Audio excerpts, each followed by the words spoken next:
The Lennon Series with Jude Southerland Kessler featuring Should Have Been There and Shivering Inside. So Stu, at one point in the winter of 1962, he's gone away to Hamburg. He's fallen in love. He's living in Hamburg. He comes back to Liverpool and he's wearing this tight, short, pocketless suit. And everybody's making fun of Stu and laughing at him, asking him if he's wearing his sister's clothes. Well, Brian Epstein, the Beatles manager, sees that suit and he says, I love that, and that's what the Beatles are going to wear. And he gets a tailor to design the suits that become the famous Beatles suits, and it's Stu Sutcliffe's design. At one point, Paul and John, for John's 21st birthday, go away to Paris. And on the way home from Paris, they come in via London to Liverpool, and they stop by a store that has these high-heeled Cuban boots in the window. And they come back to Liverpool with these high-heeled Cuban boots, and that becomes the Beatle boot. Now, for years, George Harrison had worn what they call in Liverpool a winkle picker boot, and I'll tell you, at one point, I didn't know the name of that shoe. I wasn't sure. So I wrote to someone in Liverpool and I said, is that shoe called a winkle picker or a winkle pecker? And they wrote back to me and said, let me assure you, it is not a winkle pecker. It is a winkle picker. But it was a pointed toe boot. So now you have this boot with this high heel and this pointed toe. And look, that was huge. Everybody in the 1960s had to have 16 pairs, you know. They changed fashion. The haircut, that Prince Albert or bowl cut. Stu's girlfriend, Astrid, cut Stu's hair that way. And pretty soon John cut his hair that way. And the rest is history. And every band in the world, the Dave Clark Five, the Monkees, I mean, you go on down through everybody in the 1960s, they all copied the haircut. George Harrison was known for colored shirts. In fact, John's Aunt Mimi, the stern disciplinarian, she didn't want John to hang around with George because he wore colored shirts. She said he was a bad influence. But you start looking at what happens after the Beatles come into play. In the 1950s, there had been Bobby Darin and Bobby Rydell and Paul Anka, all with their white, crisp shirts and their ties. Now you start to get color and paisley and psychedelic, and the Beatles led that movement, bringing color into men's fashion. And then later, after they go to India, they come back with Nehru jackets and shoulder-length hair and goatees. And as the Beatles changed, the world changed. And that's just fashion. You know, you think about John, he needed glasses. And when he's a teenager, he wears Buddy Holly glasses because that's what's cool. But later, he goes for the National Health prescribed glasses, and those are those little round granny glasses. And look, we call them today John Lennon glasses. You know, I mean, it was everything they did became the thing to do.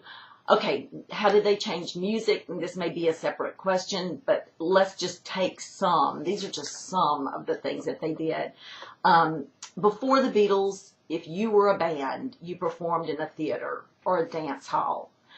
After the Beatles, you perform in stadiums.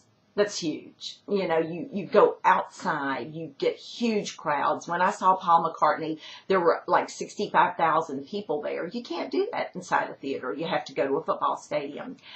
They were the first ones to quit touring and to substitute music videos. Now, I know somebody watching this is going to go, oh, no.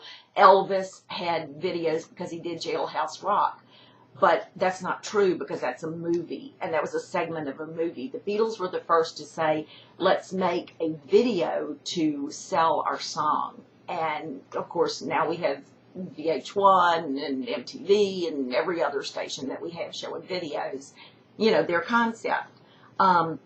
They were the first one to make a video to promote an album. When they did Magical Mystery Tour, Paul's idea was to have them get a bus, put people on the bus, drive around the country and make a movie of it, and that was how they would promote their album. And, you know, everybody does that now. It's a huge thing.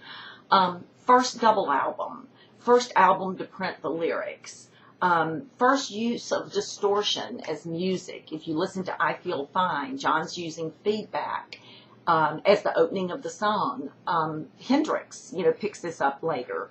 And if you listen to the backwards vocals in the song Rain, It's the first time that someone recorded a vocal, played it backwards, and used it as part of music. Using an orchestra. Now, Buddy Holly had used strings on True Love Ways, but the Beatles bring a whole orchestra into the Abbey Road studios to do A Day in the Life. They use horns. I've got to get you into my life. I mean, you could just go on and on and on. But if I had to say one thing that they did that really changed history, every band of the 1950s had a leader and then backup guys. Every group in Liverpool had it. Derry and the Singers. They were always one person and backups. And when Alan Williams, their first manager, came to John and said, I want you guys to be Long John Silver and the whatever, John said, it ain't happening. Yeah, there's no way I'm going to stand out from this group. We're all the same. We're all one. We're a group. And they became just the Beatles. And after that, you have the Animals, the Yardbirds, skip to today. I mean, it's Green Day, it's Evanescence. You never have somebody and the backup singers. And that was all them. That was John's insistence that they were going to be a unit, one. And they elevate Ringo up on a podium so you can see the drummer, because the drummer's just as important as the lead guitarist, as the bass player, because they're a group, they're one. And that's, in music, that changed history. He's asking what was the catalyst that made the Beatles famous in the United States. Well, a couple of things. First, Brian Epstein's relentless pursuit of an American recording label. EMI and Capitol Records are linked, and Capitol was not one bit interested in their first records. George Martin tried to get them to listen to the records, tried to get them interested, tried to help the Beatles break into the American market, but they said, no, this isn't going to sell over here. So Brian kept pursuing smaller labels, anything that would get his boys a listen. Swan Records, Philadelphia-based companies rather than Los Angeles-based companies, gave them a listen and said, you know what, I think these guys are going to be fantastic. And they went ahead and recorded them on these smaller labels. There was a young man named Sid Bernstein who was over in England, and he was doing some research over there, and he happened to see Beatles, Beatles, Beatles, Beatles, Beatles all over the newspapers. So he came back to America, and on a whim, on a bet, he booked Carnegie Hall for the Beatles 1 year from that day, saying by the time that this year passes, in 365 days, these boys are going to be the toppermost of the toppermost here in America. And sure enough, they were. And his name was Sid Bernstein. And he's still alive and still going to Beatles festivals and talking to people and telling his story. And he's a wonderful man, and I wouldn't be surprised if he wouldn't talk to you, because he's just that nice. But what a story he has to tell, you know, I mean, of just knowing that they were going to be great.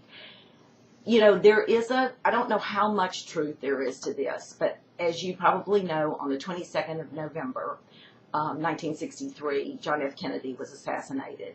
And I was in elementary school. I remember them bringing the television, rolling a television on a cart into our classroom, and how depressed, and all the teachers were crying. Everybody was crying. Our president had been killed. All through December, this whole country was in mourning. But I remember going to school one Thursday morning in December, and a friend named Patty Singer, and if you're out there, Patty Singer, I've been looking for you for years, came up to me and she said, look at this 45. These are the Beatles. Everybody's fallen in love with them. You have until the end of recess to pick one to fall in love with. I was like, what? And she said, yeah, you can look at it until after recess, and then you have to tell me who you're in love with. Well, I picked George Harrison because, I don't know, I just thought that he was quirky looking. But I took the 45 home with me that night and listened to it and looked at it and came back the next day and said, I'm changing my mind. I'm picking this guy right here, who was John Lennon. And she said, oh, yeah, that figures. He's the smart Beatle.